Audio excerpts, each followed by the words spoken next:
In the dim glow of my living room, after the last guest vanished into the night, he lingered, his eyes locked on mine with an intensity that made my pulse race.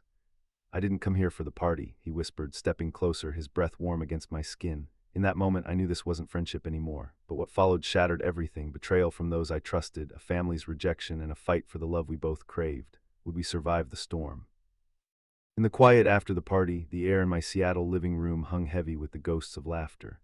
Red cups littered the coffee table, pizza boxes stacked like forgotten promises, and the last guest had stumbled into an Uber, leaving just us. Alex stood by the door, jacket half on, his dark eyes catching mine with a heat that made my pulse stutter and my breath catch in my throat. "I didn't come for the party," he whispered, stepping closer, his breath brushing my cheek like a secret finally ready to be told. In that moment, I knew this wasn't friendship anymore. It was something deeper, scarier, more real than anything I'd dared to imagine. But what followed would break me: a friend's betrayal that cut like glass, a family's rejection that left me hollow, and a love left in shadows, fighting to survive. Would our spark survive the storm that was coming for us both?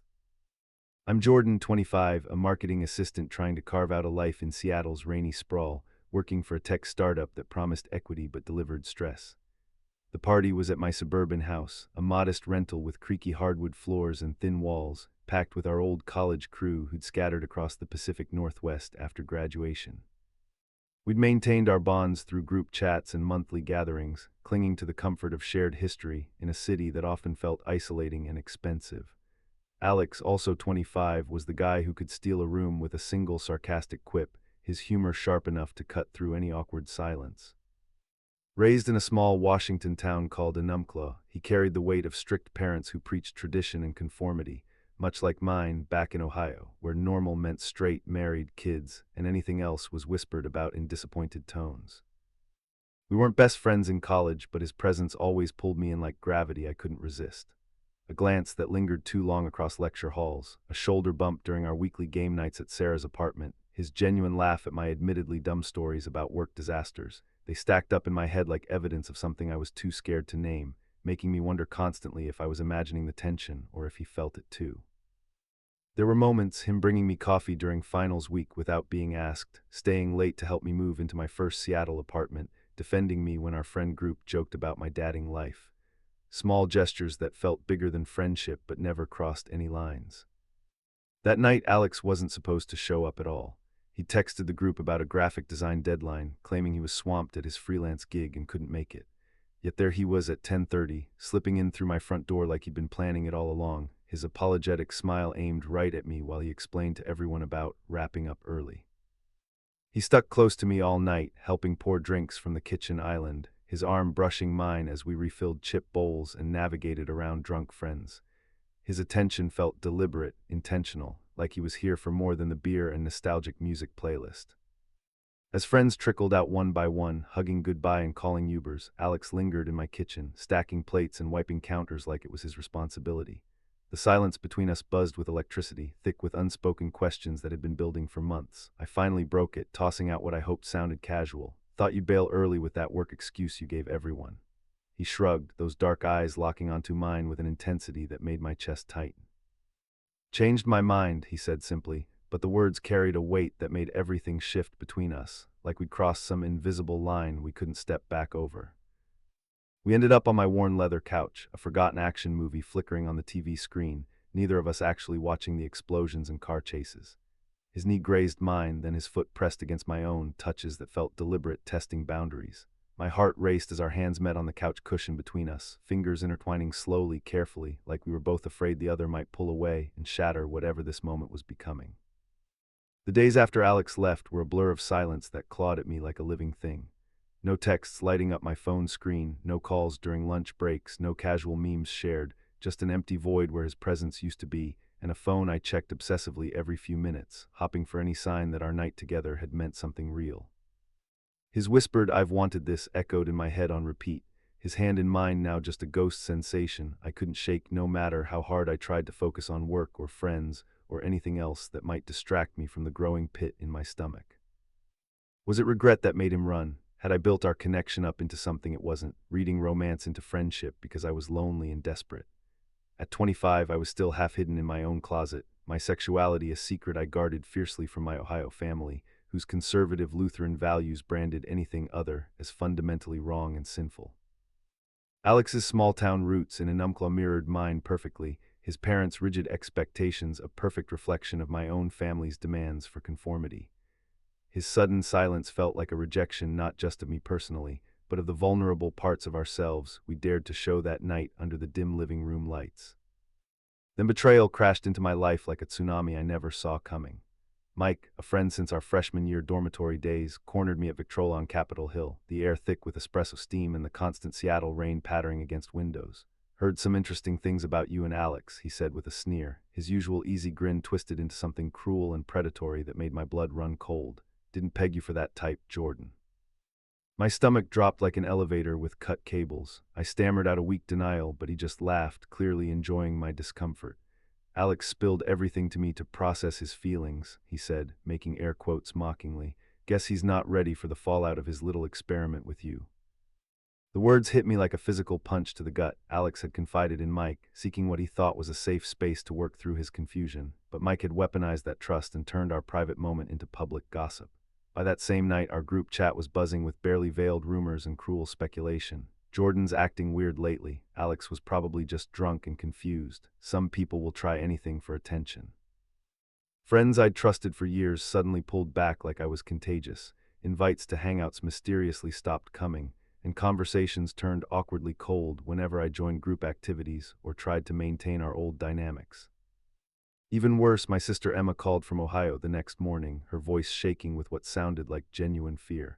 "Mike sent me a Facebook message," she said quietly. "He told me things about you and some guy. Mom and Dad already know everything. They're absolutely livid, calling it sinful behavior that's shamming our entire family name."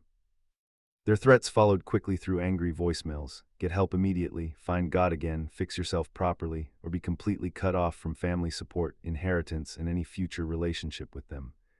I felt utterly exposed and raw, like my entire private life had been ripped open for public judgment and criticism. Mike's betrayal wasn't just personal. It fed directly into the broader societal stigma that shadowed LGBTQ+ lives even in supposedly progressive cities like Seattle.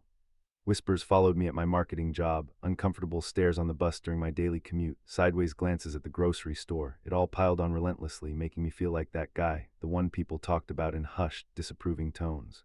The weight of unrequited love gnawed at my chest constantly.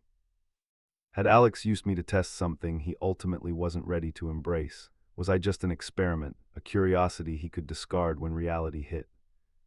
I texted him with trembling fingers, "We need to talk about what happened." Read receipt showed immediately, but no reply came. The silence screamed louder than any argument could have, leaving me drowning in uncertainty and pain, wondering if I'd imagined the entire connection between us. Tension that had been building inside me for weeks finally snapped when I spotted Alex sitting alone on a bench in Volunteer Park, hunched over his phone like it contained all his regrets and fears. Rain misted around him, matching the gray clouds that seemed permanently fixed over Seattle's skyline. I marched over, weeks of hurt and anger finally boiling over into confrontation. "You ghost me for 2 weeks, then tell Mike everything about our night together. He outed us to everyone we know." I demanded, my voice louder than intended, drawing glances from nearby dog walkers and joggers. Alex's face drained of all color, his phone nearly slipping from suddenly shaky hands. "I didn't mean for any of this to happen," he stammered, looking genuinely stricken. I told him in confidence because I was completely lost, trying to figure myself out. He swore on his life he'd keep it private, just between us. But Mike hadn't kept that promise. He'd spread our story like wildfire through our social circle, reveling in the chaos and drama it created, feeding harmful stereotypes that painted us as confused, deviant, or just going through some kind of rebellious phase that would eventually pass. We argued there in the drizzle, voices low but words sharp enough to cut. "You left me completely hanging," I snapped, all my hurt pouring out. "I thought we had something real that night, something worth fighting for." Alex's dark eyes glistened with unshed tears. "It was real, more real than anything I've ever felt," he said desperately. "But I'm absolutely terrified. My family's exactly like yours, strict church attendance, rigid traditions, zero room for anything they consider abnormal. If they find out about us, about who I really am, I'm completely done, disowned." His voice cracked on the last word, revealing his own internal war with shame and years of carefully hiding who he truly was to fit the narrow definition of man his conservative parents had drilled into him since childhood. I felt my anger soften slightly as he shared his pain, and I opened up about my own scars, secret crushes throughout college that I never acted on, constantly dodging my family's persistent questions about girlfriends and marriage timelines, the crushing loneliness of living only half a life while watching friends fall in love openly. But his unintentional betrayal still burned like acid in my chest. How could he expose our most vulnerable moment, even accidentally, to someone like Mike who clearly couldn't be trusted? Then his phone buzzed loudly, shattering the fragile moment between us.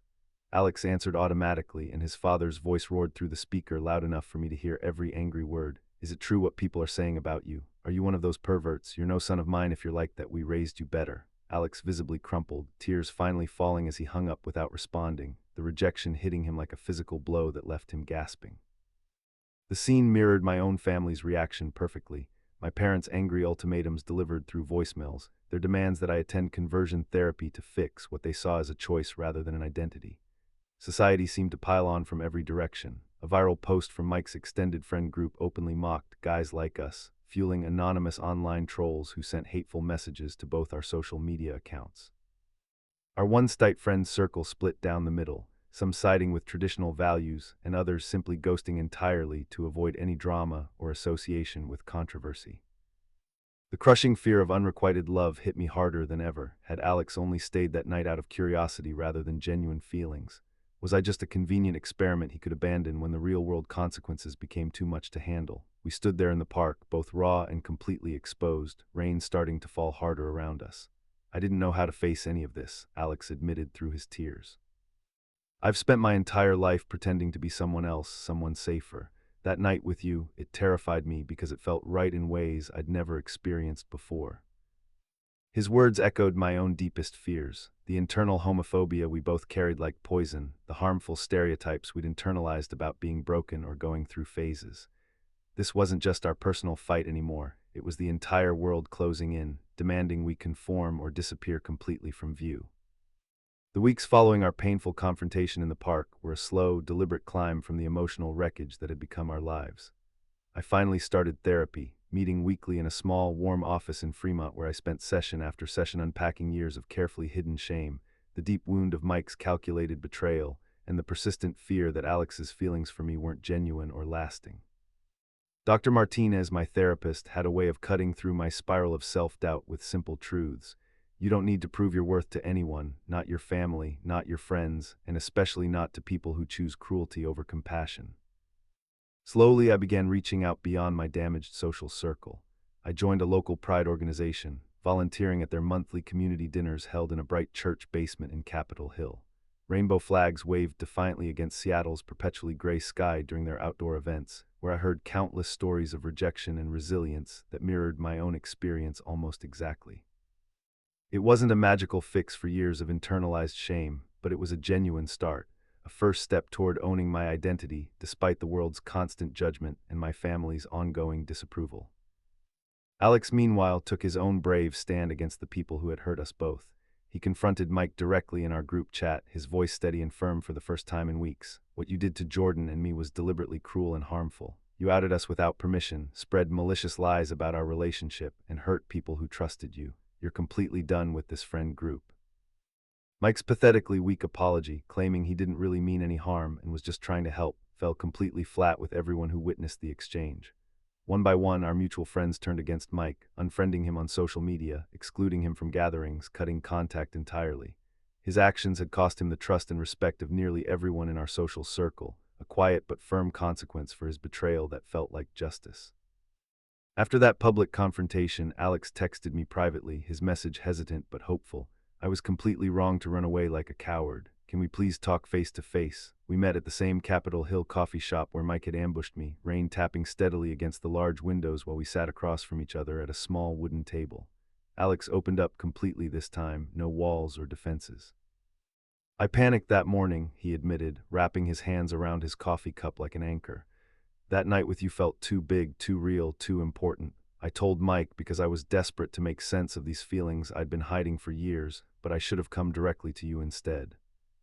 His raw honesty began to crack through my defensive walls. I shared my own deep hurt, the spreading rumors that followed me everywhere, my parents' ongoing threats to cut me off financially and emotionally, the uncomfortable stares from coworkers who'd somehow heard whispers about my personal life. I thought you didn't actually want this, I confessed. I thought maybe what we shared was just one-sided, that I'd misread everything completely. Alex shook his head firmly. I've wanted you since that bonfire party last summer when we talked until dawn about our dreams and fears. I was just too terrified to admit it to myself, let alone to you. We spent hours diving deep into our shared struggles, the harmful stereotypes society used to label us as confused or going through phases, the internal shame we'd both carried for years like heavy stones, the very real fear of losing family connections and support systems. That afternoon, I finally called my parents back, my voice firm and clear. This is who I am, who I've always been. You can either accept me completely or you can't, but I won't pretend anymore. Their initial anger slowly softened into strained, uncomfortable silence, a small victory that felt monumental. Healing wasn't a straight line or a simple process, but it slowly grew roots in our daily lives like something strong and permanent. Alex made the terrifying decision to come out to his family during a tense phone call, bracing himself for complete rejection and the loss of everyone he'd ever loved.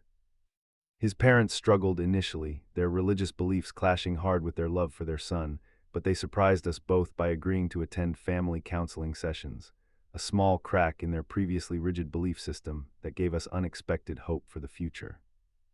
My own parents, too, began the slow process of listening rather than just lecturing, their weekly phone calls gradually becoming less hostile and more genuinely curious about my life in Seattle. They started asking careful questions about Alex, about our relationship, about whether I was happy, baby steps toward acceptance that felt like massive victories after months of silence and threats. Mike tried reaching out multiple times with increasingly desperate apologies, sending long texts and even showing up at my workplace once, but we maintained firm boundaries and shut him out completely. His actions had permanently cost him our respect and the respect of our entire social circle, serving as a powerful moral reminder that betrayal and cruelty have real, lasting consequences. Our bond deepened naturally as we stopped hiding from ourselves and each other. We held hands openly at Sarah's birthday barbecue, calmly ignoring the raised eyebrows and whispered conversations from people who'd known us as just friends for years. Alex's thumb would trace gentle circles on mine under restaurant tables, and his soft way of saying, "Jordan," when we were alone became a healing balm for old wounds I'd carried since childhood. We didn't feel the need to label our relationship with grand social media announcements or public declarations. We simply lived it authentically, day by day. Alex started showing up at my place with Thai takeout on random Tuesday evenings. I'd send him ridiculous memes during his stressful work deadlines, and we'd sit together in comfortable silence on my couch, feeling more genuinely connected than any words could express. At Seattle Pride that June, we danced together under colorful string lights in Capitol Hill, defiantly ignoring the occasional stares and openly challenging the harmful stereotypes that tried to define us as less than whole. We began volunteering together at the Lambert House, an LGBTQ+ youth center, sharing our story with teenagers who were fighting their own battles against shame, family rejection, and societal pressure to hide who they really were. One evening in late summer, back at my place after hosting another successful dinner party, the air felt completely different, no underlying tension or fear, just pure warmth and contentment. I joked about actually managing not to burn the garlic bread this time, and Alex laughed genuinely, wrapping his strong arms around me from behind, resting his chin comfortably on my shoulder. "It's crazy how much everything changes when you decide to stay and fight," I murmured, leaning back into his embrace.